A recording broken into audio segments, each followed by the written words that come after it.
Salam Bapak Ibu dan saudara-saudara yang kekasih dalam Tuhan Yesus Kristus. Senang sekali kita bisa bertemu kembali lagi dalam kesempatan ini, di mana pada kesempatan ini kita akan merenungkan bersama-sama tentang kenaikan Tuhan kita Yesus Kristus.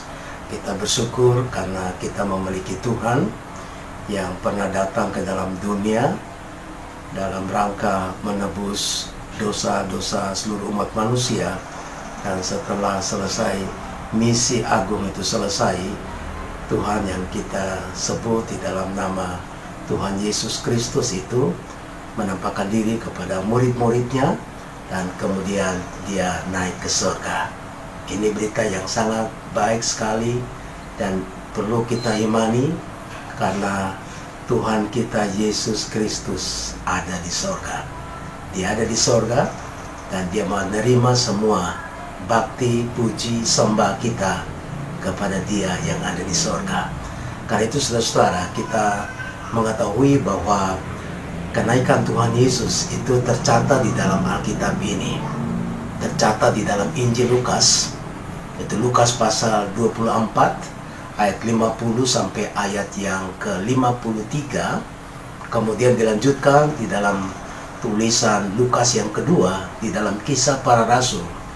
Terdapat dalam Kisah Para Rasul pasal yang pertama ayat yang ke-6 sampai pada ayat yang ke-11. Saya harap Bapak Ibu bisa membacakan ayat-ayat tersebut, karena ayat-ayat itu adalah firman Allah, dan inilah menjadi dasar bagi kita saudara-saudara untuk merenungkan pada saat ini. Nah, saudara-saudara dikasih Tuhan, di dalam firman Allah itu menceritakan tentang murid-murid berkumpul dan mereka melihat Tuhan Yesus telah bangkit dan berdiri di hadapan mereka. Kemudian murid-murid sujud menyembah kepada Tuhan Yesus, dan Tuhan Yesus mengangkat tangannya, dan kemudian Tuhan Yesus memberkati murid-murid, dan banyak orang yang menyaksikan Tuhan Yesus yang sebentar lagi akan ke surga. Nah, saudara-saudara, marilah kita merenungkan bersama. Pada waktu Tuhan Yesus itu berdiri di tengah-tengah murid-murid dan banyak orang, mereka tidak bisa berbuat apa-apa, hanya mereka sujud dan menyembah kepada Tuhan.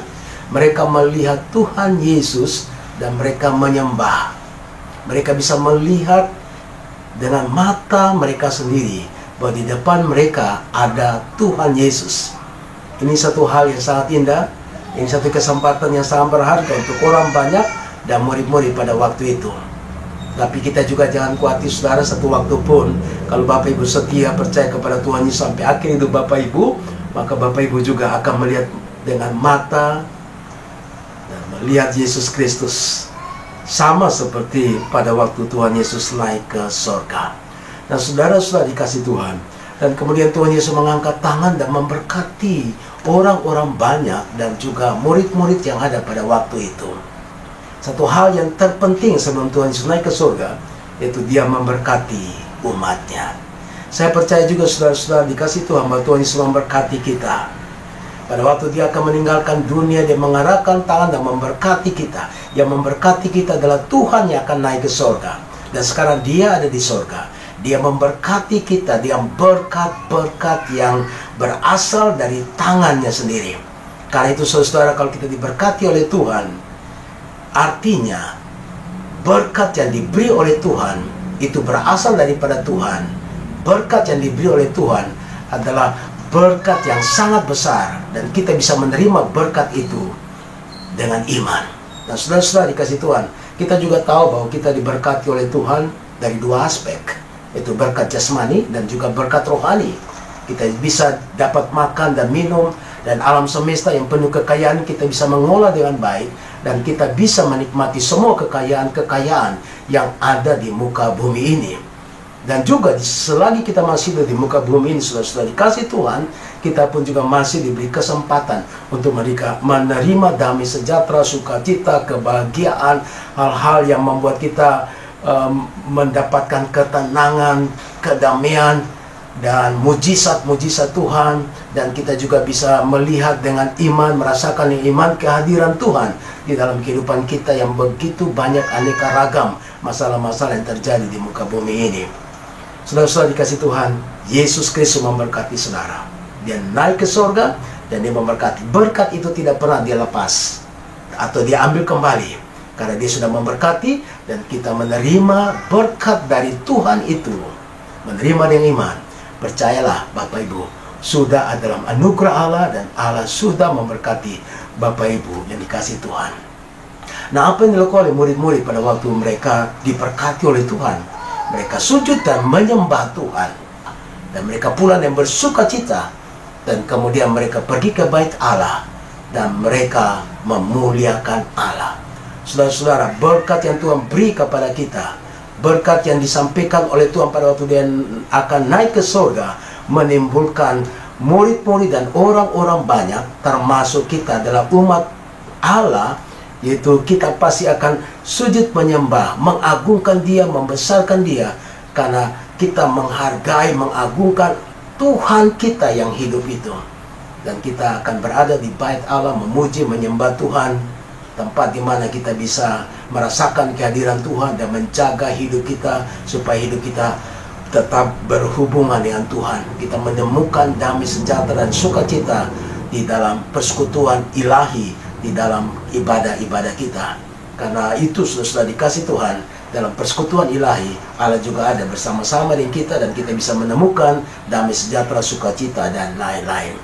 Nah, saudara dikasih Tuhan, di dalam Kisah Para Rasul pasal 1 ayat 6 sampai ayat 11 dikatakan di situ bahwa Tuhan juga berkata kepada murid-muridnya, dan mereka telah melihat bahwa Tuhan Yesus telah bangkit dan Tuhan Yesus telah naik ke surga, dan dia berikan kepada murid-muridnya satu perintah, dan dia berkata bahwa kita akan menjadi saksi Kristus, kita akan menjadi saksi Tuhan pada waktu Roh Kudus turun atas kita.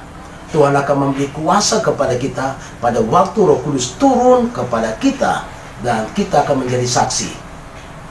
Dan Tuhan memberikan perintah itu kepada murid-muridnya pada waktu dia naik ke surga, dan dia mencurahkan kuasa di dalam Roh Kudus, dan murid-murid menerima kuasa melalui pencurahan Roh Kudus, dan mereka menjadi saksi Kristus yang potensial, mulai dari Yerusalem, dari Samaria, Yudea, dan sampai ke ujung dunia. Dan Bapak Ibu pelajari dalam Kisah Para Rasul bagaimana rasul-rasul memberitakan Injil. Ada Yakobus, ada Barnabas, ada Paulus, ada juga murid-murid yang lain. Mereka memberitakan dari desa ke desa, kota ke kota. Dan pada waktu mereka mengabarkan Injil, Roh Kudus bersama-sama menyertai di dalam setiap pemberitaan firman Tuhan, dan mereka banyak melakukan mujizat demi mujizat di dalam pelayanan mereka. Saudara-saudara yang dikasihi oleh Tuhan Yesus, ingatlah saudara bahwa Tuhan Yesus sebelum naik ke surga, dia berjanji memberi kuasa kepada kita.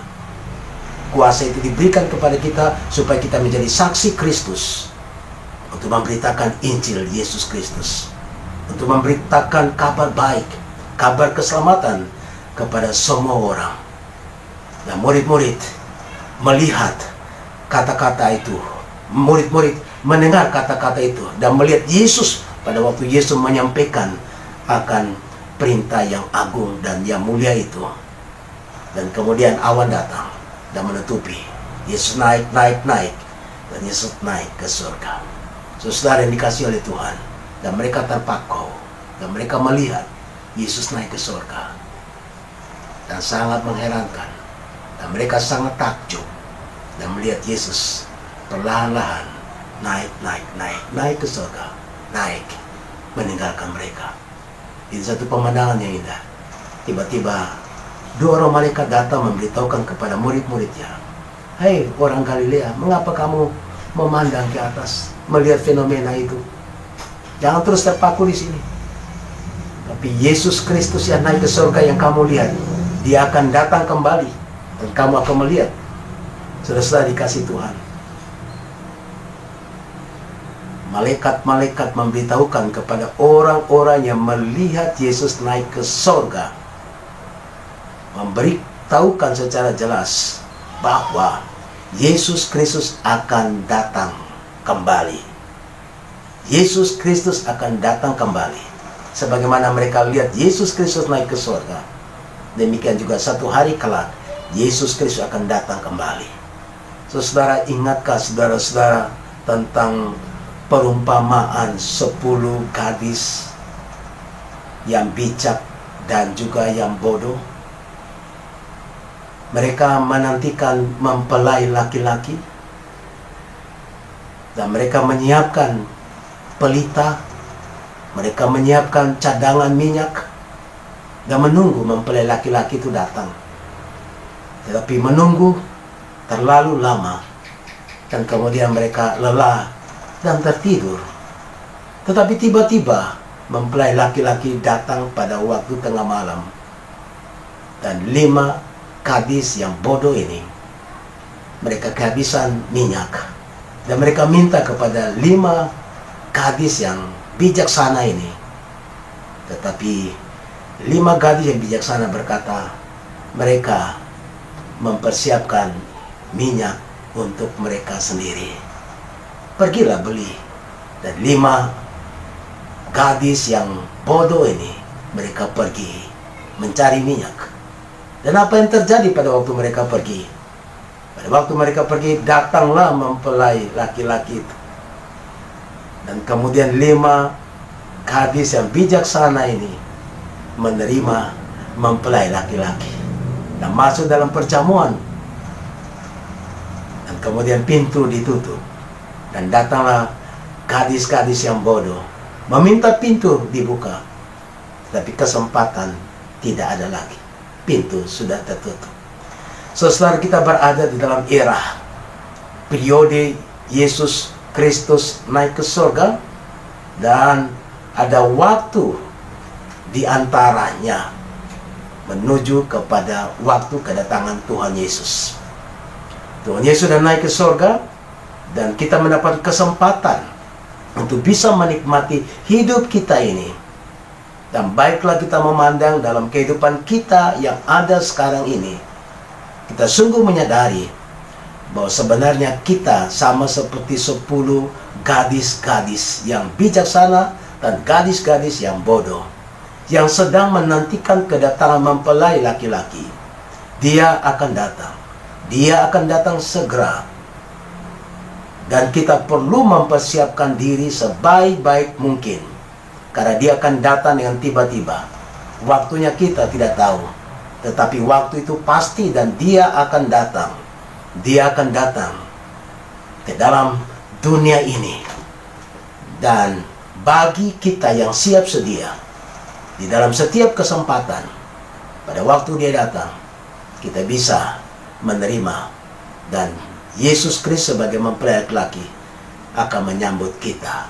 Saudara-saudara, di dalam masa-masa seperti ini, mungkin saudara bisa belajar daripada peristiwa-peristiwa alam yang sedang terjadi.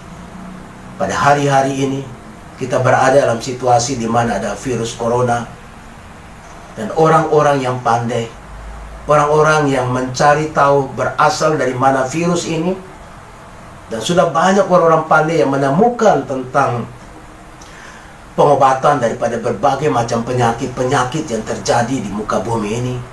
Orang sudah menemukan bagaimana pengobatan sakit kanker, bagaimana mata rabun bisa dapat lebih baik lagi, dan para ahli menemukan obat-obat, ramuan-ramuan yang baik. Tapi sampai pada hari ini, tidak ada satu orang pun yang bisa menemukan obat yang bisa menolong orang yang menderita COVID-19 sampai pada hari ini. Saudara bisa melihat bahwa orang-orang yang baik, orang-orang yang memiliki uang yang banyak, mereka bisa membawa virus kematian kepada orang-orang lain di mana mereka berada. Seseorang bisa terbang dari negara Indonesia ke Singapura tanpa disadari ada virus COVID-19 dalam diri orang tersebut, dan dia pembawa virus, pembawa maut kepada orang-orang yang ada di Singapura. Kita tidak tahu, saudara-saudara, banyak kebingungan pada zaman ini. Tanda-tanda kedatangan Tuhan Yesus kedua dikatakan dalam firman Allah. Terjadi kelaparan, terjadi gempa bumi, terjadi peperangan, terjadi kesuam-suam kuku. Orang-orang tidak mau menyembah dan memuliakan Allah dengan sungguh-sungguh. Orang lebih suka mencari kehidupan yang bertentangan dengan kehendak Allah. Hati mereka telah menjadi buta dan buntu dan tidak bisa mengenal Allah dengan baik. Saudara, baiklah kita belajar dari situasi-situasi, gejala-gejala yang terjadi di depan kita ini. Saya berharap saudara menjadi gadis-gadis yang bijaksana, yang siap sedia menjaga diri, menjaga iman, menjaga hidup saudara, supaya kita tidak jatuh dalam pencobaan. Marilah kita hidup di dalam kekudusan Tuhan. Mari kita hidup seturut dengan kehendak Tuhan. Mari kita mendekatkan diri kepada Tuhan. Tuhan Yesus telah naik ke surga, dan kita masih memiliki kesempatan untuk hidup dalam periode ini sampai menantikan kedatangan Tuhan Yesus untuk kali kedua. Pada waktu Yesus naik ke surga, sebelum Yesus naik ke surga, dia berkata kepada murid-muridnya, "Jangan takut, jangan gelisah. Aku pergi ke rumah Bapa dan menyiapkan tempat bagi kamu. Di mana aku berada, engkau pun juga berada." Saudara-saudara, Tuhan Yesus menyiapkan tempat bagi kita di surga. Tuhan Yesus memberikan kepada kita kepastian untuk hidup di surga. Di mana dia berada, kita akan berada bersama-sama dengan dia, asalkan kita tetap percaya kepada dia dengan kesetiaan, dengan mengikuti semua peraturan-peraturan yang diberikan oleh Tuhan. Dan juga kita belajar untuk mengerti kehendak Tuhan dalam kehidupan kita setiap hari. Karena itu saudara-saudara dikasih Tuhan, ini adalah waktu di mana kita untuk menjaga kehidupan kita lebih baik. Kita mencari Tuhan, mendekat dengan Tuhan, berdoa, merenungkan firman Tuhan. Jangan pakai waktu kita yang ada ini untuk berbuat dosa atau melakukan hal-hal yang menyakiti hati Tuhan. Karena itu saudara-saudara, kita kembali ingat akan firman Tuhan ini. Pada waktu Yesus naik ke surga, dia memberkati saudara. Damai sejahtera diberikan kepada saudara. Dia memberikan Roh Kudus untuk menjaga saudara, mengingatkan saudara supaya saudara tahu apa yang baik dan apa yang tidak baik. Dan Roh Kudus juga menolong kita supaya kita bisa dapat berdoa sesuai dengan kehendak Tuhan. Tuhan Yesus naik ke surga dan dia memberi kepada kita penolong, penghibur, yaitu Roh Kudus. Karena itu kita perlu minta supaya Roh Kudus memimpin seluruh hidup kita. Dia menjaga seluruh hidup kita supaya pikiran kita dipimpin oleh Roh Kudus. Keinginan-keinginan kita dipimpin oleh Roh Kudus, supaya kita bisa melewati masa-masa yang sukar ini, masa-masa yang sulit ini, baik kelaparan, gempa bumi, peperangan, dan virus, penyakit, macam-macam. Kita tetap ditolong oleh Tuhan menghadapi situasi ini. Karena itu dalam penderitaan-penderitaan yang kita alami sekarang ini, saudara-saudara, ini waktunya untuk kita memiliki pengharapan kepada Tuhan, melihat bahwa Tuhan kita sudah ada di surga.